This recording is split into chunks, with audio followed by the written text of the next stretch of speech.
ஒரு ஊரில் ஒரு மன்னர் இருந்தார். அந்த ஊரில் அடிக்கடி சேவல் சண்டை நடக்கிறது வழக்கம்.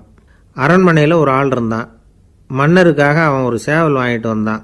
சண்டை போடுறதுக்காக அந்த சேவலை தயார் பண்ணிகிட்டு இருந்தான். கொஞ்ச நாள் ஆச்சு. மன்னர் அந்த ஆளை கூப்பிட்டார். என்னப்பா சேவல் தயாராகிட்டுதா அப்படின்னு கேட்டார். இன்னும் அது தயாராகல மன்னா, இன்னும் வளரல, அதுக்கான தகுதி இன்னும் அதுக்கு வரல அப்படின்னா. எதனால் அப்படி சொல்கிறேன்னாரு. கோபம் ரொம்ப கடுமையாக இருக்குது அப்படின்னா. சரி அப்படின்னு விட்டுட்டார். மறுபடியும் கொஞ்ச நாள் ஆச்சு. இப்போ எப்படி நிலைமை, சேவல் தயாரா அப்படின்னார். இன்னும் இல்லை அரசே, மற்ற சேவல் எங்கேயாவது கூவுற சத்தம் கேட்டால் உடனே இது பரபரப்பாயிடுது. பக்கத்தில் ஒரு சேவலின் நிழலை கண்டா கூட இது பரபரப்பாயிடுது அப்படின்னா. சரி இன்னும் கொஞ்ச நாள் ஆகட்டும்னு விட்டுட்டார். கொஞ்ச நாள் ஆச்சு. இப்போ மறுபடியும் விசாரித்தார். இன்னும் நம்ம சேவலுக்கு அந்த தகுதி வரலமன்னா, போராட்ட உணர்வு அதுக்கு இன்னும் இருந்துக்கிட்டு தான் இருக்குது. உள்ளே மெதுவாக தான் எரிய ஆரம்பிச்சிருக்குது போராட்ட உணர்வு. அப்படி இருக்கக்கூடாது, அது பற்றி எரிய வேண்டாமா அப்படின்னா. இன்னும் கொஞ்ச நாள் ஆச்சு. இப்போ எப்படின்னு கேட்டார். இப்போ அவன் சொன்னான், மன்னா கிட்டத்தட்ட அது போருக்கு தயாராகிட்டுது அப்படின்னு நினைக்கிறேன்னா.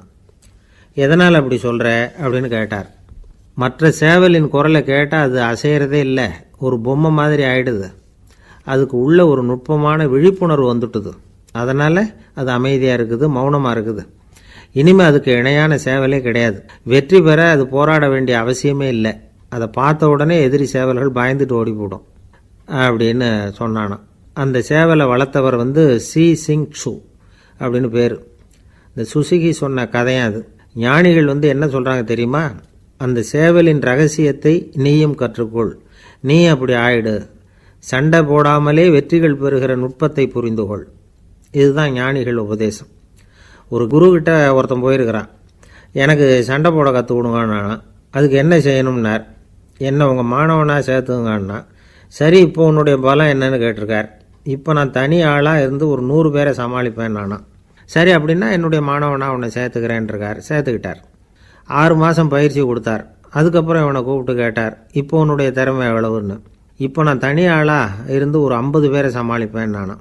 இன்னும் உனக்கு பயிற்சி தேவைன்னாராம். தொடர்ந்து சில நுட்பங்களை எல்லாம் சொல்லி கொடுத்துருக்கிறார். 1 வருஷம் ஆச்சு. எல்லாத்தையும் கற்றுக் கொடுத்துட்டார்.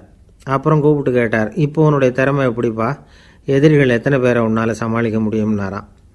அவன் சொன்னான், ஐயா எதிரிகளின் பலம் என்னங்கிறத புரிஞ்சிக்காம அதை நான் சொல்ல முடியாதுன்னு நானும்.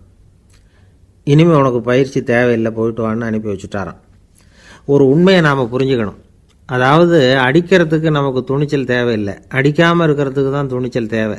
அடித்தா திருப்பி அடிக்கிறவன் மன உறுதி உள்ளவன் இல்லை, அடித்தா திருப்பி அடிக்காமல் இருக்கிறான் பாருங்க, அவன் தான் மன உறுதி உள்ளவன்.